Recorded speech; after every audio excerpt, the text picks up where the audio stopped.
I will start again. I was talking on mute. What a surprise. But welcome everyone to our October webinar. And we're going to be looking at community resilience and really why does it matter is the question that we're trying to answer today.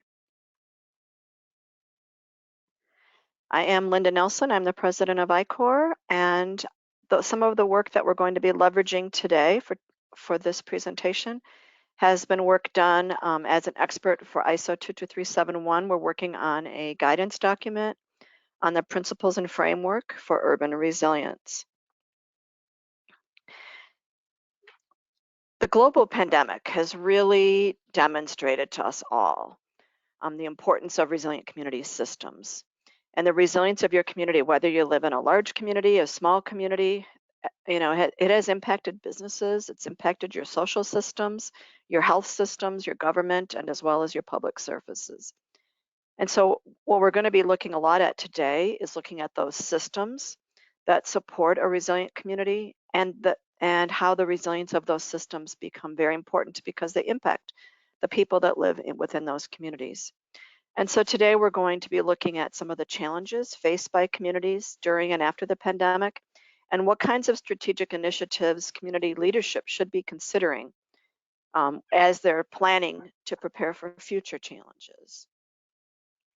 Just like all of our other webinars, the recording will be available on our webinar page in a couple of days, usually by the Friday. If you have questions, please use the questions button. I'll be monitoring that, and I may answer them earlier if I can. Otherwise, I will answer them at the end of the webinar. And in order to receive a certificate of attendance, you need to attend a minimum of 35 minutes. So let's go ahead and get started. I always want to start with somewhat of a definition of terms so that we're all on the same page. And here we're going to be looking at kind of three definitions that we're going to be addressing under the term community.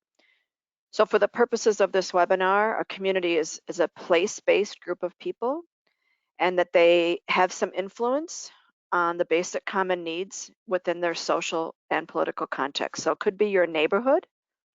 It could be the larger city where you reside, and if you're in a larger city, you may have many, many neighborhoods. Or, you're also part of a larger group, whether it's the region where you live, the state or province where you live, or in some cases it might be the country that you live. Because just as an example, for United States and Canada, for example, sometimes our some of our states are bigger than some other countries. And so it really depends on the size of that, quote, community, which is why we're using the word community. However, there are other groups that are using the term city or urban resilience, and I'll be talking about those today as well. The general definition for community resilience is that ability to absorb and adapt in a changing environment, because we want to, and then tying it into being able to deliver on its objectives and being able to survive and prosper. The Resilient Cities Network, which is a reference that I found really, really helpful, and an organization that does some really good things, they're looking at city resilience, and they're looking at it from individuals, the communities within that city, the institutions, businesses, and systems within a city to survive. And here we see again that word adapt, and they've added grow, versus the ISO one uses prosper. So we've got both survive and grow or prosper, no matter what kinds of chronic stresses or acute shocks they face. So ISO's definition was using the changing environment as more of a defining term, where the Resilient Cities Network is looking at stresses and acute shocks. And then a second definition within the ISO world is on specifically looking at urban resilience. And here they're looking at that system itself, its inhabitants, and they're again focusing on that changing environment to anticipate, prepare, respond to, and absorb shocks. So we're seeing the word shocks again. To positively adapt, we're seeing the word adapt again, and then transform, again, prosper and grow, similar terms, in the faces, and they're using the word stresses and challenges again. And then they've added on here while facilitating inclusive and sustainable development, which is going to be part of a topic that we're going to discuss today. So I don't really care which definition you like or what what works for you, but the main thing is that we're looking at a community, and a community can be any size, and the size is going to matter. We're going to talk a little bit about that. And this idea of adapting and being able to manage change and stresses and shocks. And not just adapt, but to do that in a way that allows you to not just survive, but also to prosper. For the most part, traditional models for communities has been to focus about resilience against natural disasters. And obviously, this is a very important area for communities to focus on because no matter where you are in the world, you're impacted by natural disasters. And some of you are impacted a lot more than others, depending on where it is that you live. And so you might see that in the form of, continuity of operations plans or flooding plans, or, you have certain things that you do when you have wildfires or when you have a hurricane, that sort of thing. And so for the most part, I would think, because this is the focus for most communities around the world, this is pretty much taken care of to more or less degree based on the capabilities and capacities of that community. What I'd like us to do, though, is to start expanding our focus.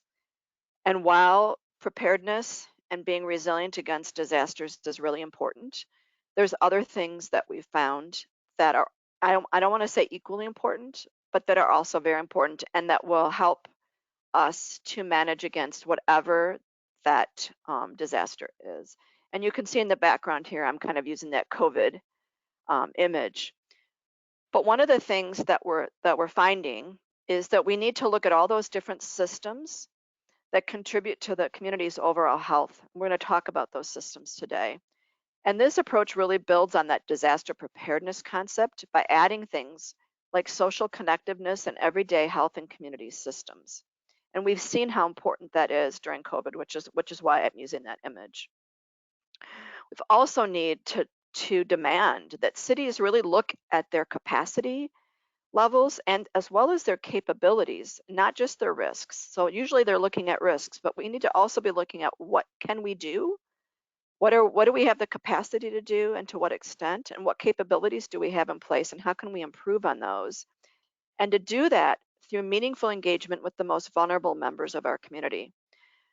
COVID, like many disasters, has hit those who are most vulnerable harder than they've hit other people in our communities. And so really looking at how can we strengthen those most vulnerable, which will then strengthen the resilience of our entire community.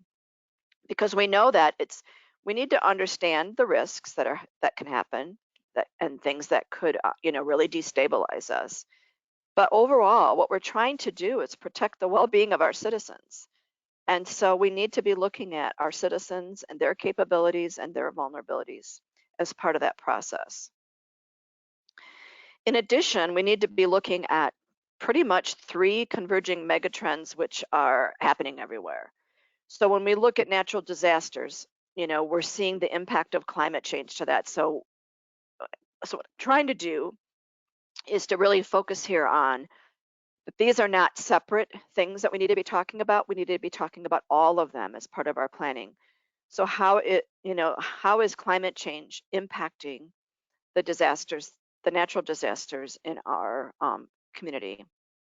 Looking at urbanization. Urbanization certainly had an impact during COVID because of the proximity of people and the number of people that not only in transmitting the disease, but also in the fact that they had a lot more needs that needed to be met just because they're all in a very social single place.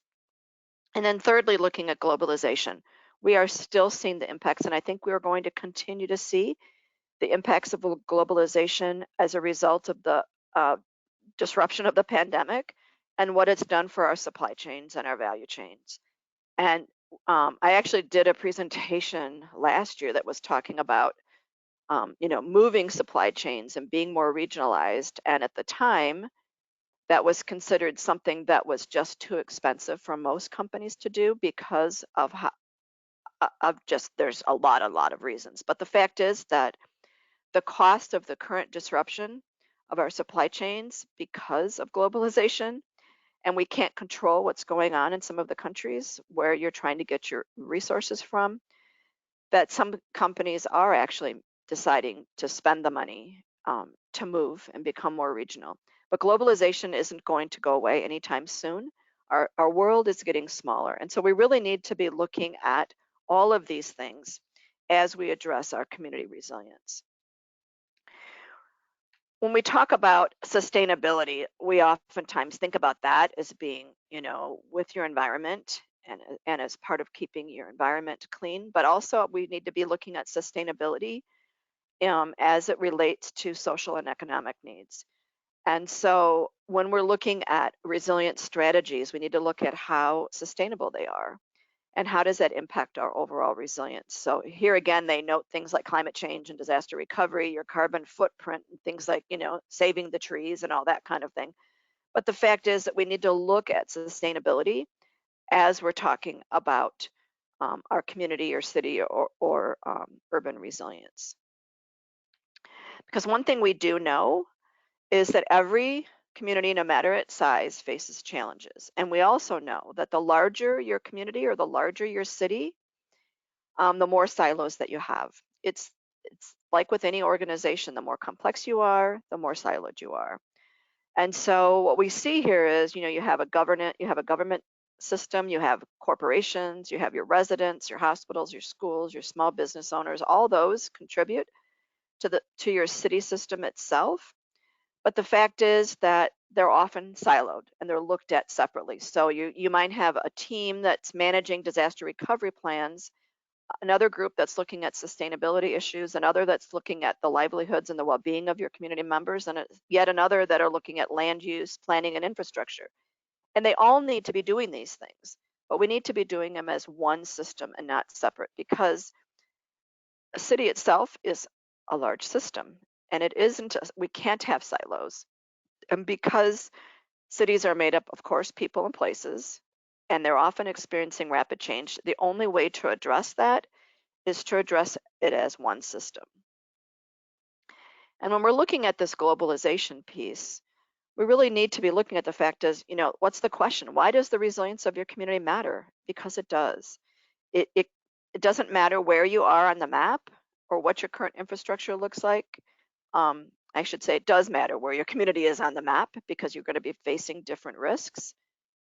Your infrastructure in that community, what kind of government entity does it have? What's the size of that community? What resources do they have at hand to manage things that maybe other communities don't?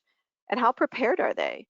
And so when you're looking as a business of where you're going to do business, you need to be looking at the resilience of that community, because it isn't just a place on a map. It comes with all of those sometimes unknowns as to how prepared they are. And when you're looking at where you want to live, and where you want to work, you also need to be considering these things, because each person, each organization, and each government is going to be impacted by the capabilities of that community where it resides. And this is a little bit blurry because I made it a very small picture, much bigger, but the world is getting smaller, as we mentioned, with globalization. And so the size of your community is going to matter, and the capacity to manage risk and the capabilities that the community brings to the table is going to impact you. And it's going to be impacted by the communities around you as well. So I live in the Chicago, what I would call the Chicago urban community. I don't live in the city of Chicago. However, I live in a suburb that is kind of a middle class suburb. It's not the fanciest, it's not the worst, but our resources are sometimes contingent on what's happening in our larger county. So Chicago's Cook County, they have a set of resources that deals with the urban city of Chicago as well as some of the outlying suburbs. And then we have other counties that are surrounding that area. So our suburb itself, or our smaller city outside of Chicago, is also impacted by those suburbs around us and impacted by the county where we live and where we're supervised. And so understanding those interrelationships becomes very, very important. So I want to take a little bit of a deep dive into the I-CORE Community Resilience Framework. It's something that I'm really proud of. We developed this in 2007, I think, and we updated it in 2016 just to make the graphics a little bit more modern.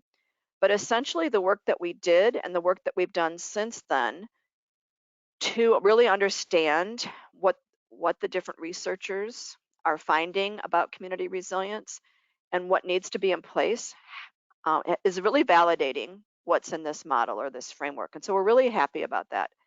So we have 5 primary systems, and we know that those are dependent no matter what size your community is. And we're going to talk about each one of those systems.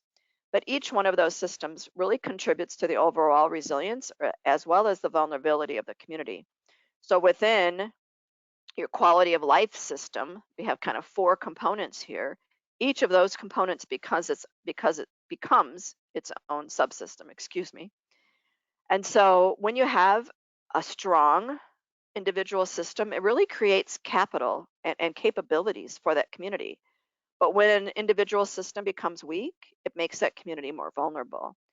And so we really need to be looking at our strengths and weaknesses. And I will challenge you that if a community did an assessment of its capabilities and its vulnerabilities, and they looked back to what they look like in January of 2020, and they look back at what they look like either January of 2021 or January of 2022, I would argue that they're going to see a lot of changes, and that some areas where they were strong, maybe now they're more vulnerable, and in other areas where they were vulnerable, they've been strengthened to these last 3 years.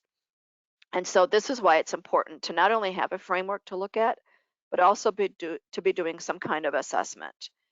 And so we know that communities, as per definition, they need to be strong and flexible, they need to evolve and adapt and all of those things, but also understanding that resilience of a community is not static. And our not just our adaptive capacity, but the risks that we're vulnerable to, as well as the capabilities that we have in place, are going to change over time in response to changes in the community and to changes that have just happened in the broader world. So I want to start with this idea of having a healthy environment, and I want to say not just healthy, but also a safe environment. And so I will use today several examples from the city of Chicago. You know, you can live in parts of the city of Chicago, and you know, it's a very healthy place environmentally, and some places it's not. You don't even have any trees. It's just, you know, really difficult type of city life. And so and parts of the city that used to be in manufacturing and that have left pollution that has never been really cleaned up so that people do live there, but they don't live there in a healthy manner. And so when we're looking at this environment, really all of our communities are sitting in some sort of an environment, and we're dependent upon our natural resource base that we have in that environment. And so as that, we need to protect and restore those natural resources. We need to seek to reduce those climate impacts, and we need to make sure that we're using all of our resources as efficiently as possible.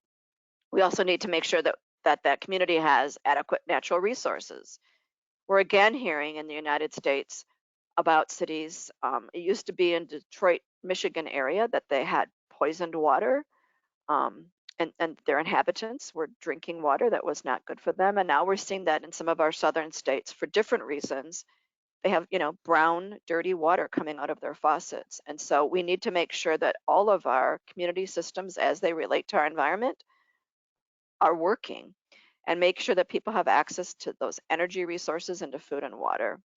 So when we look at a healthy environment, we're looking at things that where there's a limited amount of pollution in the water, air, and land, that you've got procedures for reducing your waste and managing that, and that the people who are managing your community's natural resources and protecting the environment are being supervised in some manner and regulated they're so that they're actually doing what they're supposed to be doing. So we need to protect our natural resource base, and we need to really also reduce the impact of climate. When we're looking at having a responsible governance system, we're looking at a government system that enforces laws. And I want to say it humanely, but also fairly. There's a lot of disparity in how laws are enforced around the world. And I think if you look at your own community, And if you look at the broader community around you, you might see disparity based on who lives in those communities. We also need a government structure that provides community services, um, so that we can get the transportation systems, the internet, the electrical, systems that we need to survive. And you see that in different countries, that when those systems have broken, they're not necessarily restored. And so we also need a system in your governance that protects its community members. And here is where we often see things like your military police or your emergency managers, your police and your fire departments. And sadly to say that, two cities that I've lived in for most of my life, Minneapolis, Minnesota, and the Chicago, Illinois areas, are two areas that have been hit really hard by the fact that the police force isn't as trusted as it is in some other communities, and people are afraid of the police. And my cousin's a police officer in the Minneapolis metropolitan area, and just continuing to be able to provide the services that they're supposed to be providing when there's been bad mistakes made in the past. And so we need to have uh, our systems that are supposed to protect our community members, and a legal system that's supposed to be enforcing our laws both humanely and fairly be in place. And you have to, in order, part of that, you have to have money to do that. So you have to be able to hire people who will do their jobs in those manners. And so this is where looking at both the long term, you have to have a long term as well as a short term piece of this, so that what you're building is sustainable. We need to have an economy. We need to have an economy that works. And when you go to different parts, different communities where you see people that are, that have a very high quality of life, and then you're in other parts not that far away that don't. That's where the looking at the larger community becomes important, because there aren't big fences or big walls like there used to be hundreds of years ago between these different communities, and we all interact, and we cross over each other. And so to have a strong economy, you need to be diversified. So we've all heard of, and maybe there still exists, where you have one company where everybody works, and that company leaves, and that community, it doesn't have any other way to make a living. And so we need to have a diversified economy. We need to have resources within our own community to help support what it is that we need. So we also need to have access to those both financial and physical resources. And your economy, the value of your currency, needs to be strong. And so we have to make sure that our community members have access to jobs and good wages, and that where employment is really based on your education and your skills. We know that's not always the case. And we need to have that community produce enough goods to meet the needs of its community members, so they're not reliant on going outside of the community to do that. And there are communities in the Chicago urban area that don't even have grocery stores. So that is an issue, just not even having a grocery store to get to. And if your public services are shut down, like during a pandemic, how do you even get access to things that you need to live? So, and then looking at things like your cost of living, your energy efficiency, and some of those things are tied to that.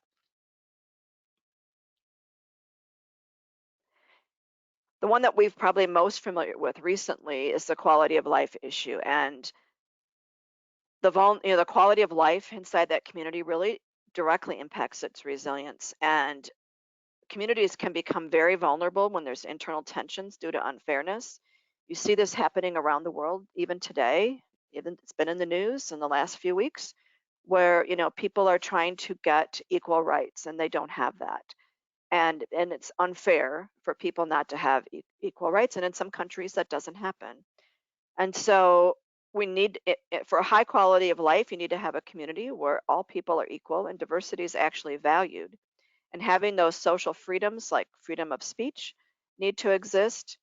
We need to have a public education system that provides equal opportunity so that everyone has access to a quality education. And we also need to have access to information outside of the formal education systems, whether that's through news media, whether that's through a library, but just having access to reliable news is important, and having access to knowledge, whether it's through the internet or through library systems or whatever it is. We also need to place a high value on the quality of life. So having access to affordable housing and of course, quality health care. And overall, what we're looking at is, is this a safe place for me to live? And if it's not a safe place for you to live, you're not going to be doing, businesses aren't going to be going there. And that whole quality of life piece very much impacts the overall resilience of the community itself. And I left this one to last because this is, like I said, where most communities focus, which is on kind of being prepared for natural disasters. But we know that um, in order to be prepared, you have to have planned and funded risk reduction activities in order to be prepared. And so having, and I don't just say planned, I'm also saying funded. And so to being prepared requires funding. And so there needs to be an emergency management system that supports the efforts of your local police, your firefighters, and other emergency personnel. You also need to make sure that you've got networks and partnerships that are providing support to those formal systems. And we're going to talk a lot about those in the next bit. And so looking at how can you use those networks and partners and leverage that to provide greater support. And I didn't want to call it free, but I'm just saying it's there. We need to use it. And to do that, one of the things we can do is to educate our community members on how to be prepared and having that relationship with them so that they listen to us, and that relationship might be through those networks and partnerships. And also recognizing that our communities are only as resilient as the organizations within them. And so being able to have a formal way to recognize organizations for their resilience initiatives really will help um, with the overall resilience of the community and provide some of those partnerships that you're looking at. So I just wanted to next bring forward just some capabilities that you might need to have in place for a natural disaster. And obviously I could just put the whole graphic, the whole image up there and say that all of them are important. But I just for the next few points, I just wanted to kind of think about what capabilities might you need. Well, you need to have an environment that's safe. And I mean that, like, we just saw the hurricanes that hit Florida and those outlying islands, they've been decimated. And understanding that if you're going to live on an island, it comes with its risks. And so where you live, and we've seen in different initiatives around the world that there's been an attempt to like move communities that have been highly at risk, that are sitting on mountains that have regular volcanic eruptions, that are sitting in earthquake zones, that have regular earthquakes, that have regular flooding and different things like that, and so, or fires even, and what we can do for that. So looking at what are those risks to our current environment, and making sure you have a system of people in there who are protecting the community members. You've got those risk reduction activities, you've got your community members educated, and you've built relationships with those organizations to help them be more prepared. When we're looking at the pandemic, though, we really looked, our healthcare system was the one that was most impacted. And so here we needed a much stronger healthcare system than we needed really almost anything else, but we also needed community services. So if you lived in an urban community and your transportation systems were shut down, then you didn't have access to quality healthcare, or you're reliant on the internet and maybe you only got internet at work and now you weren't going to work. And so just looking at what services that community provides to make sure it's working during a pandemic and a quarantine situation. And I think here is where we saw that those networks and partnerships became really, really important during the pandemic. Obviously, to have a capability of being financially stable, everything in the economic system needs to be working. But also we need to be managing your finances and managing your budgets under those changing conditions. And the people in your community need to be working. And so they have to have access to employment and prosperity. When we're looking at social well-being, here that idea, really everything in the well-being piece becomes really important, but also tying to the infrastructure piece, which is looking at, your legal system, your protection systems, as well as your community service systems. So if you've been to any of our webinars this year, kind of January through July, we were focusing on behaviors of more resilient organizations. And it's not a surprise to find out that the qualities or behaviors of more resilient community systems are very, very similar. So I'm just going to go over these briefly because if you've been to any of the other ones, we've focused on those in depth. And all of the standards and documents that have been research that's been done on resilient communities um, uses these same, they call them qualities or behaviors. They have different terms for them, but they all focus on these. So number one, whatever you need to be accountable and sustainable. So when you have this governance structure in your community, there needs to be clear responsibilities. There needs to be that unity of vision and transparency, and you need to deliver long-lasting resilience benefits that go beyond the electoral cycles and avoid that fragmentation. And so here we are in the United States. We're getting ready for an election next week, 2 weeks, and this idea that we could lose some things that were put into place in the last few years, that things could go away. And so looking at the fact that our governance systems need to be sustainable. They also need to be flexible and adaptive to manage change and to address risks and opportunities. They need to be both aware and reflective. So looking forward, thinking what it is that could happen to us, what changes are happening, and then once things do happen, examining and learning from those past experiencing and trying to use them to inform some of that future decision making, which I think most communities are doing now and looking at, as we're finally maybe coming out of the pandemic in a way that's allowing us to operate pretty much normally around the world. What have we learned? And that's part of, I think those studies are just starting to be published, and we're going to talk about one of them today. We also need to be integrated. So we were talking about reducing silos. We need everybody working together as a system and looking at that whole system rather than just the individual parts.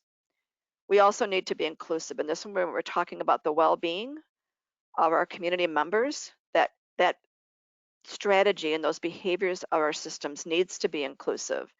And understanding that we need to have that shared sense of ownership, that joint vision, and so that when we have benefits, that they're distributed justly and equitably, as well as any impacts, so that we don't have a vulnerable group being more severely impacted than the rest of us. And so really looking at reducing those social stresses so that we don't have disproportionately poor outcomes for those vulnerable groups. We also need to be resourceful, innovative, and transformative. It's always an exciting word, but really finding different ways to do things, to achieve our goals and to meet our needs when we're seeing changing circumstances. And this ability to really start thinking new, using originality of thought and demonstrating imagination. And sometimes when you have governments that have been in place for a really, really long time with the same leaders, it becomes more difficult to do that. We know that we need to be prepared, and as part of that, we need to be robust, we need to be redundant, we have to be having spare capacity so that we can accommodate these different disruptions, whether it's through extreme pressures or surges in demand, and that there's not an over-reliance on those single assets. So looking at in your community itself, what are you reliant on, what do you need, and how can we ensure that our electrical systems, our technology systems, our sewage systems, whatever those systems are, can manage and have that spare capacity and redundancy and robustness to manage when there's a challenge or a disaster.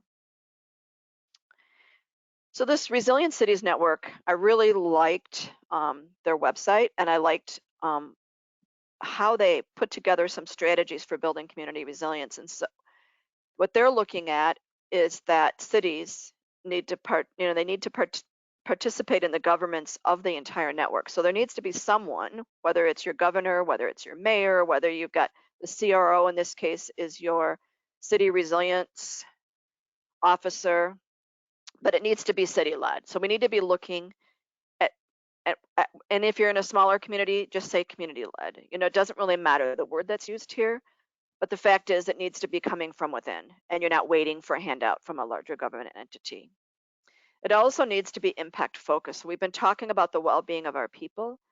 All of our strategies for building community resilience should be focused on improving the lives of our people.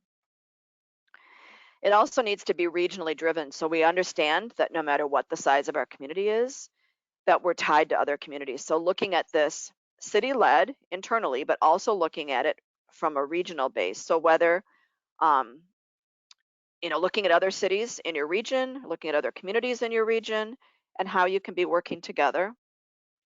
And again, looking at this partnership-based approach where we need to develop partnerships within our communities as well as outside of our communities to help us when a disaster happens that maybe isn't happening somewhere else, where we can leverage those partnerships to help us, and also internally, what partnerships can we build in order to just make our resilience more sustainable.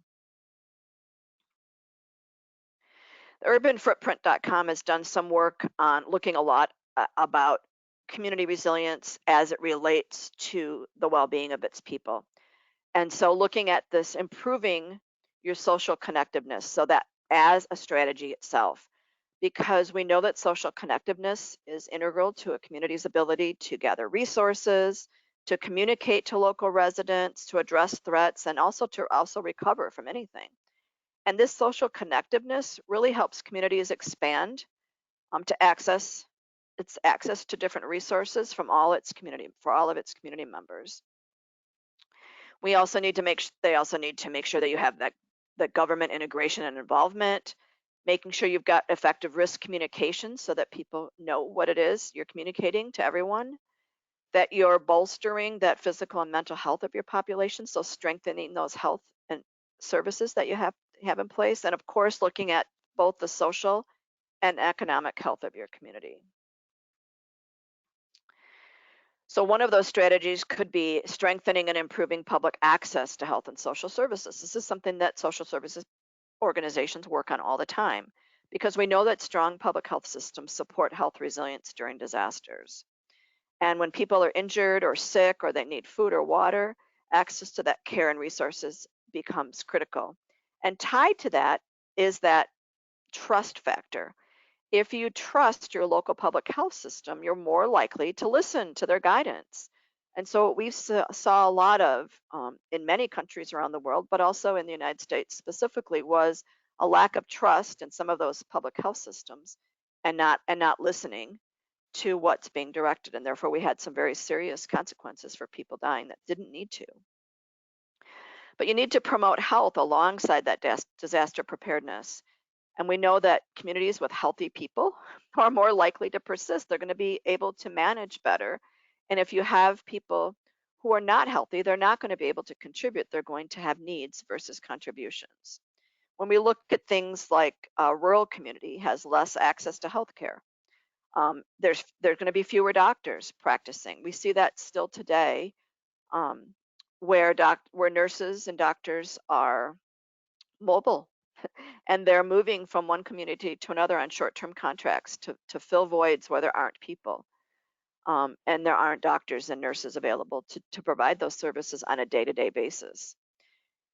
And so we just really need to be looking at our community and its access to healthcare. And when your rural community is hit by the pandemic, they're just not going to have the same access to things that more of an urban community might. But looking at the fact that you have fewer people is also important for that, in that urbanization where you have the stress on the hospitals because there's so many people trying to get to the same places. As part of that, we need to really expand our communication and collaboration across our community, and adding those networks and partnerships that can help and broad a larger group of people in addition to our traditional community services that are already in place. We need to engage at-risk individuals in the programs that serve them. So leveraging those assistance programs to help those people become more resilient during all times, but especially during a disaster. And finally, again, we're seeing this idea of we need to build social connectiveness. And what does that mean? Because this idea of people helping each other, people do help each other, but they're not going to do that if they're not a close-knit community already. So let's look at what have we learned from the COVID-19 pandemic response. So the National Institute of Health put together a paper where they looked at around the world what were the most common community responses, and they kind of put them into 5 buckets or 5 activities. Obviously, community-based screening and testing for the coronavirus. But I have to say, I'm just going to go back to that for a second. So when the coronavirus hit, um, both myself and my husband had been traveling globally, and so we immediately went to a small rural community where we have kind of our summer home, and we felt that we did that because we weren't going to be around as many. Number one, we didn't want to infect anybody around us, but we also thought just in case we had been infected, or in case we hadn't been infected, we wanted to be in a place where we weren't around other people and really leveraging that. But the problem was where we were, there was no community-based screening and testing, and there wasn't anything you could purchase at that time. And so we really lived in fear that if we got sick, we would have to drive 400 miles as quickly as possible to get to healthcare. Because there wasn't any community screening or testing, you really didn't know what was going on, and there was no measurement of transmission. People didn't wear masks. People didn't believe that COVID was real. And so that environment that we were in, that culture that we were in that community was very different from where we were in the Chicago area. The other piece is that medical aid for patients with mild cases was provided, and that there was some sort of social support for the community residents, including material and psychosocial support to kind of balance that pandemic control and prevention with its impact that people had in their lives, and of course, paying special care to vulnerable residents. We know there's lots of other things that were done, but these were the 5 main buckets that they found that were done consistently around the world as part of that response piece. We also know that the strategies for building resilience to COVID is not a one size fit all piece. It's going to be based on your location. Just the example I gave, moving from a urban city where I had lots of resources. I have 1 block from my house. I have a hospital. I mean, it's right there. I have within 3 blocks. I have a fire department. We have, everything is right here in our community. So when I moved, those things were all at least an hour away for us. So your location is going to impact your strategy. The culture of that community, like I said, just moving from one state to another, changed the culture of how we reacted to COVID. Your government structure. We've seen in countries that where the government has more power, that they were actually able to do things that some of what we'll call other governments, such as in the United States, and where you're dealing with differences between local and regional and the national governments, that they had sometimes less effectiveness than in governments where they could really make decisions and control things. Or maybe those decisions weren't well made either. I'm just saying your government structure makes a difference in how they responded to COVID, as well as your economy. Because if you had money, you could give that money out to your residents to help them during these difficult times. So we're looking at preconditions. Some of the things they talked about in this study was that, or this report was that what you're able, measures that you can take are going to be commensurate with the affordability of the national economy. So if your national economy is not very good, you were not going to see the same measures taken as you saw with a country that had a much better national economy. And so we really need to look at how do we design epidemic and pandemic prevention measures that will work even if you don't have a lot of affordability. We also found out that some of the things that were done that needed to be done, I'm not arguing that piece, but that social distancing and really closing a society with quarantining can cause social and economic damage, and we're still seeing that. So while we were trying to fight one battle, we actually created a second problem.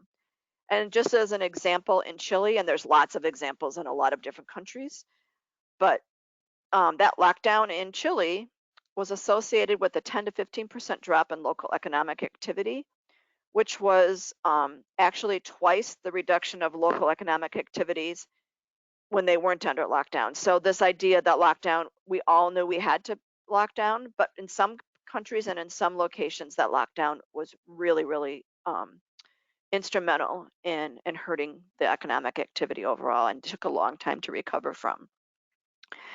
We also need to know we need to define possible boundaries within those health system capabilities. So how can we do prevention things within some of the boundaries? And so one of the things that was a strategy was having limited lockdowns so that we could lock down areas that were at high risk and not lock down areas that weren't, or having some things locked down and not other things locked down. But we found that um, it really wasn't very helpful for those countries that we would call more in developing versus developed. Things like contract tracing.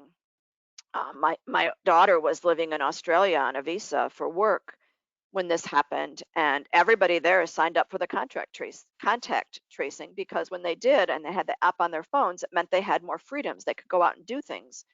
And when they saw that there was an uptick in cases, then you just didn't go in those areas, or you were told that you've been in contact and you were supposed to quarantine.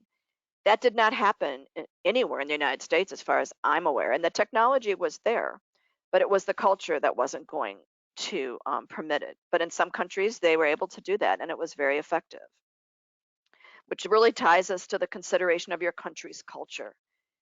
A lot of studies have been done looking at kind of the Asian um, and East Asian countries and how they were able to do things that were considered an infringement of privacy in the Western world, and that didn't happen. Even things like home quarantines were seen as a restriction on personal freedoms. And so where you live and part of your country matters. And tied to that is looking at, when you're looking at prevention and control, you have to be also looking at that in the context of the national concepts of epidemics and pandemics. And the fact is that in Asian countries, you've had other pandemics that have helped them, or I should say other epidemics that have helped them to prepare for this pandemic. And so they were already used to doing some of these containment strategies like closing communities and social distancing and quarantining and having travel restrictions. Where in some parts of Europe and the United States, we were more focused on mitigation, like, hand washing, cough etiquette, and face masks, which is actually part of everyday life in a lot of Asian countries. Where we did do social distancing, and staying home in some places, but it was much more focused on mitigation than containment. We also know that each community is unique, and so your strategies that you're putting into place need to be based on those characteristics. So we're looking at what are the economic conditions, what's your population density, how are your people, how vulnerable are they, what's your actual physical environment look like, and what's your access to health care. So I wanted to take a look at a paper that was published about Singapore's COVID-19 strategy and response. And this is a little unique because Singapore is a city, Singapore is a country, and Singapore is also an island. And so they're a little bit unique in what they can do. And they've also had other health issues that they've managed in the past. But the biggest thing that came out of this was that their definition of community became very, very important, and it had to be less theoretical, because the definition of community essentially determined the scope, coverage, and impact of the policies that they made across those different population segments. And so the recommendation that came out of their paper was that you need to have a common definition of community that's adopted across your government agencies and organizations when you're responding to a disaster like this. And this will help ensure that all segments of your population are going to be covered by your government policies and included in the public health emergency preparedness pieces. So what they found is that 24% of their total population is foreign workforce. And out of that, about 24% of those migrant workers primarily reside in dormitories, which are often cramped, and their workers also work in high density, pressure packed environments. And so you've got these socioeconomic factors, you've got the living conditions, you've got financial factors, language factors, and cultural barriers to health access, as well as behavioral risks, which really led to a higher risk of infectious disease spread among those migrant workers. So what they found is they needed to do was to define that foreign workforce as its own community, requiring its own strategy. They also found that they needed to pay much greater attention to psychological health. Um, and they knew that just because of the uncertainty of everything and that many of these public health measures infringed on their personal freedoms, that people were experiencing financial loss. And these are just some of the stressors that contributed really to widespread emotional distress and the increased risk for psychiatric systems with a less ability, a less capability and capacity to meet those needs. And so what they saw and what we all saw was much more frequent relapses among those with mental illnesses. This was like one step too far or one straw that broke the camel's back. And the elderly in particular, the people that were the most risk were the ones that were the most isolated. And so, just being alone while they're calling out the elderly here, I think that anyone who lives alone was at higher risk than those that didn't. And just calling out that obviously the elderly have other challenges that they're dealing with, but the isolation itself has had some long-term impact on a lot of people. That all of they were very, very isolated, and there was much higher risk of depression as part of that social and physical distancing. And of course, the challenges that came with closing our schools and having people working from home if they could, and trying to implement home-based learning. And if you're looking at urbanization where people are already living in small apartments, and you have lots of people living together now, but in the normal times people are at work or at school, so they're not there all at the same time except when they're sleeping. Where you're putting all of those people together really impacted disadvantaged families, especially, and those families with children.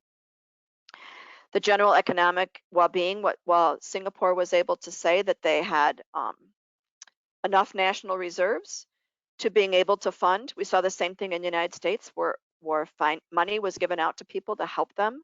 And so they put them into buckets called unity, resilience, solidarity, and fortitude. I'm not exactly sure what those budgets supported, and I knew that was too much detail to go in here for today's presentation, but just understanding that if your country or your community is economically healthy, they can do more to help its people during difficult times. I was actually surprised and a little bit saddened to see that they had to implement effective communication strategies to combat fake news. I just thought the fake news was only happening in the United States, but evidently it's happening in other countries as well. And so the fact that they documented this as one of their 6 things that they needed to focus on is really, really important for all of us to learn, is that we need to have effective communication strategies, and there needs to be a trust in our government so that we believe what they say and that people will then adopt those socially responsible behaviors. In order to persuade people, you need to understand who you're speaking to and what motivates and appeals to them most as well. So just like any crisis communication strategy, you need to know who you're speaking to and how best to communicate with them. This idea of civic mindedness and responsibilities, we also saw that with the runs on the stores where everybody just bought everything that they could because they were in a blind panic. And then on the other side of the spectrum, we had people say, what are you talking about? This is not, this idea of optimism bias, where this isn't going to happen to me. I don't need to worry about it. So kind of those two sides of things. But this idea that there's a sense of responsibility to other people in your community, and you see that a lot in the Asian countries. And I see that, in the United States, where we see people wearing masks way before the pandemic, and people would say, why are you wearing a mask? And the person would say, well, because I have a cough, or I have a cold, or I'm not feeling very well and I don't want to get anyone else sick. This idea that you have a responsibility to other people in your community is something that I hope that we've grown, and just do the right thing in the future to help so that we're not hurting anyone else. And surprisingly, not surprising, we're talking again about social connectiveness and the integration and involvement of different organizations. We're all working together, and not just depending on the government to take care of us. And so having these community-based organizations also have a really good understanding of the social demographics and the needs of the most vulnerable, and they're able to help us, to help them to be reached and to probably do that because they have the trust for them. So really building that strong rapport between your community-based organizations and government infrastructure to help make sure that information about healthcare and all those other things are effectively communicated. So I want to move past the pandemic for a minute and just look at some things that we also need to consider as we move into closing. So because I'm in Chicago, I grabbed on to what's happening here right now, which is a Resilient Communities pilot. And I know 5,000 Chicagoans, it doesn't seem like very many, but what they saw was that they needed to provide relief and stability for these Chicago residents who just plain don't have enough money to get by. And so what they're doing is looking at the Department of Family and Support Services to tackle poverty and put residents at the center of their economic recovery from the COVID-19 pandemic. And the question that's asked is why cash? And so the answer is that 17% of all Chicagoans live in poverty, and that percentage is much higher for the Black and Latino communities. And so what they've done is they're putting together a citywide lottery where people can apply to receive $500 a month for 12 months. So they're going to award that to 5,000 people, and there's no strings attached. There's no limitations on how that money can be spent. And the theory here is from the mayor and her team is that people living with poverty simply do not have enough money to make ends meet. And this cash assistance changes that circumstance. So we're going to see how it works. It's a pilot program. And the goal of it is to provide some financial relief, improve the residents' well-being, transform the Chicago's Human Services Program itself, and to build that field of practice. They're funding this through the federal government's American Rescue Plan Act, as well as some local bond funding. And what they're trying to do is to really reach out to those communities where things are really bad in the city and addressing some of the root causes of violence by investing in those core social and community supports that are needed, and also trying to build more equitable economic recovery. I can say that where I live and in the areas around me, the economic recovery is fine. We're pretty much, in fact, businesses are booming. There's more restaurants open and things, but if you go to the city of Chicago where people have stopped working, there's not as, like in many cities, people are no longer going to work. So you have fewer needs for some of the services that are provided, whether it's bus drivers or trains or Ls, whether it's for the local restaurants, even people that are providing things like dry cleaning. People aren't wearing fancy clothes, so they're not in need of dry cleaning because they're not going to work. And so really targeting economic recovery in those communities that are hardest hit. To close, I really want to build on that. In order to do that, your community needs to invest in approaches that are people-focused and also looking at your anti-racist and anti-oppressive practices for people. We also need to look at really this from a social resilience perspective. If we're not taking care of our people, we're not going to have everything else in place. So looking at that piece as well. And looking at when we're looking at building those networks and partnerships, looking at that mutual aid and how we can do that by investing in equity-centered organizations. And finally, looking at that network building. So we have is really becomes a core part of their resilience strategy, building those community networks, looking at what are the needs of our community and how can we meet those needs in the best way that we can by building those partnerships and networks. And that is our closing. There are some really interesting things that you can read more about. The Resilient Cities Network, the Urban Footprint, that Lancelot is really just a paper written in a journal about Singapore. There's a couple other references here that all of those last images are from the Barr Foundation, which they're coming from lessons learned from their pandemic for building resilience based on your social pieces. And then if you want to learn more about the Chicago's pilot program, you can learn more about that as well. We have one more webinar for you. We do not have one in November. We do have one in December. It's a little bit earlier in the month given holidays, and we will have our 2023 schedule out shortly. We will let you know about that. Please follow us. Check out our iCorrespondence newsletter. We have all of these webinars are published on our YouTube station. Follow us on our LinkedIn group, on our LinkedIn company, and participate in our LinkedIn group, as well as in our Facebook. I don't see any questions. This is a great time. We have 1 minute left. I could also answer any other questions, but if you have questions, I will pause and see if they have. Otherwise, thank you very much for attending. And we also really appreciate your feedback. So share anything in the evaluation that comes out that you feel that we could learn from as well. Have a good rest of the week.